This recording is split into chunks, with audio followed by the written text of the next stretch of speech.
Welcome to the Explainer, everyone. Today, we're unpacking a massive shift in how clients actually find you. Right now, artificial intelligence is acting as a brand new, invisible gatekeeper standing directly between you and your future clients. If you're thinking the old rules of lead generation still apply, well, the data we're going to look at today is going to be a major wake-up call. So let's just get right to it. 91.5%. Just wow. According to brand new research from Local Falcon, 91.5% of established website publishing real estate agents are literally never named when a buyer asks an AI for the best agent. Think about what that actually means for a second. You could have the absolute best track record in your zip code, a gorgeous website, a massive referral network, but to the AI models that millions of consumers are now using as their primary search engine, you essentially don't exist. You're a ghost. All right, Section 1, the invisible top producer. Let's look at why real estate's top earners are going missing. Everything you know about being a traditional top producer is being fundamentally reevaluated by these algorithms. It's kind of ironic, right? You could literally have your face on every single bus bench in town, but to a robot you are nowhere to be found. To really grasp the scale of this invisibility, we got to look at the scope of this research. Local Falcon ran 37,500 different searches across the 100 biggest cities in the US. And they didn't just use one platform. They ran this across ChatGPT, Google AI Overviews, Gemini, and Grok. And what did they find? Well, when cross-referencing the AI answers with the Real Trends Verified 2026 rankings, only 21.2% of the absolute highest volume agents were cited anywhere. The actual real-world top producers, they're virtually invisible in the AI world. So, the crucial point is we're looking at a total paradigm shift in how authority is measured. The old way? That relied purely on production volume and closed deals. That was your resume. But the AI way doesn't care how many houses you sold last month, simply because it can't natively see that data. Instead, it judges you entirely by your digital footprint, specifically your Google business profile and highly localized web pages. It's a whole new ballgame. Moving on to Section 2, why AI ignores you, and the rules of the new AI game.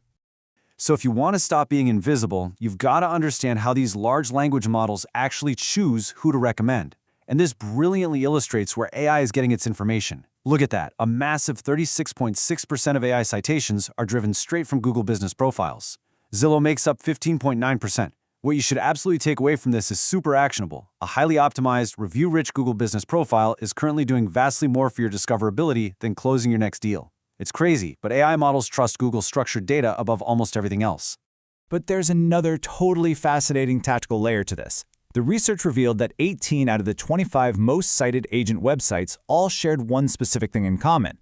They carried a blog post or page literally titled, "Best Agents in, insert city here." AI models are effectively just skimming the internet for direct, literal answers to user prompts. So, if a buyer types, "Who is the best agent in Dallas?" and your site has a highly specific localized page answering that exact phrase, boom! The AI models treat your page as absolute authority. And when we zoom out to the brand level, the compounding effect of getting this digital indexing right is just staggering. Compass pulled 1,510 AI citations in the study. That beat Coldwell Banker and RE/MAX combined. This really shows how dramatically the scales are tipping toward brokerages and entities that inherently structure their digital presence to be easily readable by AI bots. If Compass is winning simply by structuring their digital footprint, then as an individual agent, you need to start thinking and building digitally like a mini brokerage, for sure. Okay, Section 3, big money in leasing AI, the institutional shift. Now, while individual real estate agents are currently struggling with discoverability on the sales side, leasing AI is compounding at a massive rate. Let's move to Emter and see how this builds with the valuation leap of EliseAI. They're a multifamily AI leasing company. In August 2025, they were valued at $2.2 billion, but by August 2026, they're in talks for a massive $300 million raise, led by heavyweights Andreessen Horowitz and Bessemer, pushing their valuation to a staggering $3.7 billion. Institutional money is just pouring into property tech that actually works. And it's not just speculative hype. EliseAI crossed $100 million in annual recurring revenue before this current raise. $100 million. How'd they do it?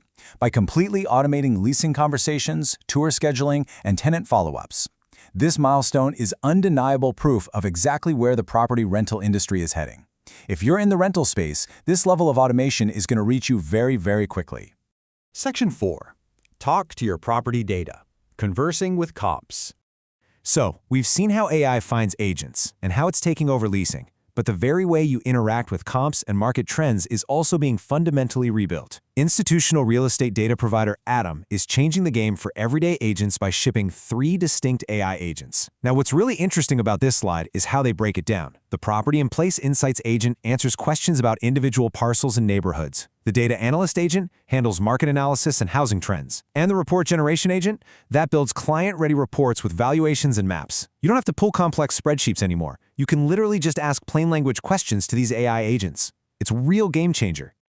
This is all made possible by something called MCP, or Model Context Protocol. And trust me, you're going to hear this acronym a lot. MCP is essentially a server upgrade that allows massive property data platforms like ATTOM or CRMLS to plug directly into the AI models you already use, like Claude or ChatGPT. The takeaway here is pretty simple. If a vendor you already pay for ships an MCP integration, you should immediately stop manually copy-pasting comps. Just query the original data source directly through your AI. It'll save you hours. All right, last section, Section 5, checking your AI pulse, taking control of your digital footprint. I know all of this data might feel a bit overwhelming, but how do you actually fix your discoverability so you aren't part of that 91.5% of invisible agents? Well, the tech industry is already building solutions. A platform called RoomView just launched a free tool called Found. It scans your entire digital footprint in about 60 seconds, and no login required, which is nice. It checks your visibility across ChatGPT, Gemini, and Claude. Crucially, it flags conflicting profile details across the internet, like, an old phone number or a past brokerage, things that actually confuse AI models and hurt your entity indexing. It even lists the actual questions buyers and sellers in your specific market are typing into AI right now. Okay, let's dive into this. Here is a simple, actionable process you can do today. Step 1, run your own name through the scanner to see your baseline. Just take a moment to really let that sink in. Step 2, run the actual top producer in your market through the scanner. See exactly what the AI thinks of them. Step 3, look at the gap between your scorecard and theirs. That gap, it tells you exactly what blog posts to write, what Google Business Profile fields to update, and what content you need to publish. That gap basically becomes your immediate content calendar. We've covered a lot of ground today, from the shocking invisibility of traditional top producers to the massive investments in leasing automation and the new tools you can use to query data and audit your own presence. So I leave you with this final thought to consider. Is your digital footprint currently structured to close deals in the modern era? Or is the way you've always done things keeping you completely invisible to the next generation of buyers? Thank you so much for joining me for this explainer, and I highly encourage you to go check your AI Pulse today. See you next time.